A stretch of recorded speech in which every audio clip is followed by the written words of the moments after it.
I was one of those free range kids back in the day, 80s kid, and it was mostly like, "Work it out, kid. I'll see you at dinner," and, that's, more or less how it happened, and I took all my spare change to buy candy at the local store. I hung out with friends. I found chocolate milk at the school cafeteria. I was definitely a sugar-oriented kid and found it, ate it, and in fact, did start gaining weight, and that became a painful subject in my household. The way it was handled with my mom was, one day I came home and found the food in the refrigerator sectioned off between my mom and my brothers and me.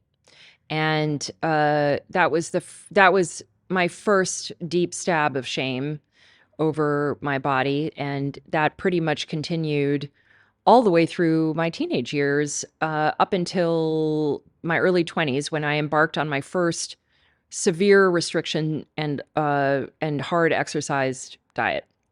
And yes, I put hard exercise into the diet category. And I lost a bunch of weight. I was quite thin for, I don't know, a year, I guess. And then slowly but surely it began to climb back on when I couldn't sustain it. Your life changes, your dedication to something like that changes. Basically, life pushes back on severe food restriction and hard, unsustainable workouts. You either get injured or whatever.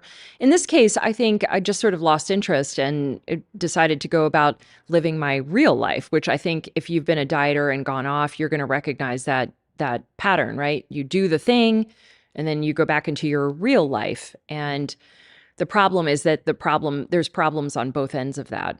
And so, of course, I gained the weight back. And this was a story I won't bore you with every time I lost weight or gained weight or whatever, but let's just talk about it the way I talk about with my members. It's chronic weight gain. And what I mean by that is that it has consistently gone up over time. Yes, there are periods where you sort of beat it back down. um, I did Weight Watchers for a little while. I'm old enough to remember the horrifying public weigh-ins, and I honestly felt, even though I lost weight doing that, I really hated it. And so, how are you going to sustain doing anything you don't like?